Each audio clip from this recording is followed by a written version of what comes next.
In this tutorial, I'd like to show you how to use the Pythagorean equation, a squared plus b squared equals c squared, to solve for an unknown side length. So here we have a right triangle, and we have side B is 13 centimeters, side A is 9 centimeters, and we're trying to solve for side C. In previous tutorials, we've drawn squares off of each side. So we draw a square off of side B and side A and side C, and we find the areas. In this tutorial, we're going to plug numbers directly into the equation. Let me show you how that works. Actually, back up here a little bit. If this is side A, I'm going to put a 9 in here where the A is. And if this is side B, which is 13, I'm going to substitute the B for a 13. So let's do that. So this is going to be 9 with an exponent of 2. And where the B is, I'm going to put in a 13 with an exponent of 2. And we still have our C with an exponent of 2. And remember from previous tutorials that if you have a number with an exponent of 2, we say that's 9 squared. And if we're squaring a number, it means we're multiplying the number by itself. So if I do 9 exponent 2, which means 9 times 9, I'm going to get 81. And if I do 13 times 13, I'm going to get 169. And I still have C squared. And remember, if I add the area of square A and B, I get the area of square C. So I can add 81 plus 169 to get 250. So I've just said that the area of square C is 250. But remember, I'm trying to find out what the side length is for C. So I've got to take 250, and I need to find the square root of 250. If I take the square root of 250, I'm going to find out how long one side of square C is. So I could say that the square root of 250, or one side of square C, is going to be 15.81. So I could then say C equals 15.81 centimeters. Here's one for you to try on your own. Pause the tutorial, find a side length for C, and compare your answer to mine. Where the A is, I'm going to put in 13 because that's a side length for A. So I got 13 exponent 2. Where the B is, I'm going to put in 15 exponent 2, and then C exponent 2. Now I'm going to square my numbers, meaning multiply them by themselves. So 13 times 13 is 169. 15 times 15 is 225. And I still have my C squared. Now I'm going to add square A and square B. So 169 plus 225, which is going to give me 394 is the area of square C. And again, I'm trying to find side lengths.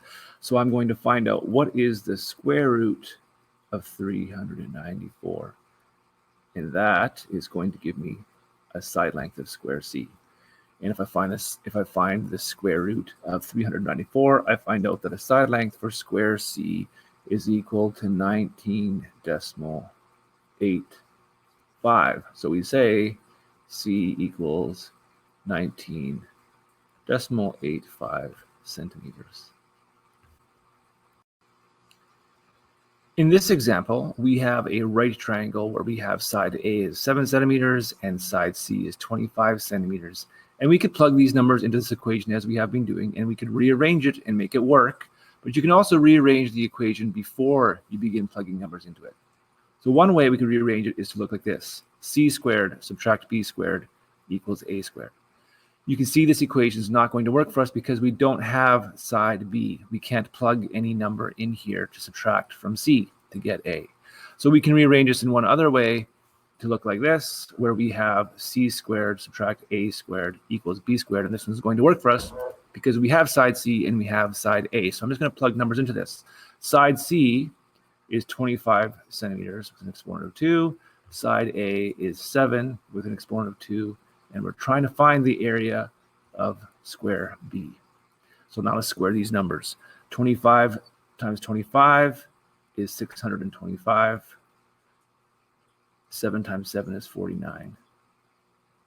And we still are trying to find square B. So to find square B, I'm going to subtract. And 625 subtract 49 is going to give me 576. So we say 576 is the area of square B. And I then need to find the square root of 576 in order to find out how long one side length of square B is. And if I find the side length, if I find the square root of 576, I get exactly 24. So I'd say that B is equal to 24. So I'd say this side right here, side B, is 24 centimeters. Here's one for you to try on your own and then compare your answer with mine. So again, for this one, I'm going to use the same equation as we did in the previous question. We have side C and we have side A, so we can subtract them to find side B. So let's plug numbers into this equation.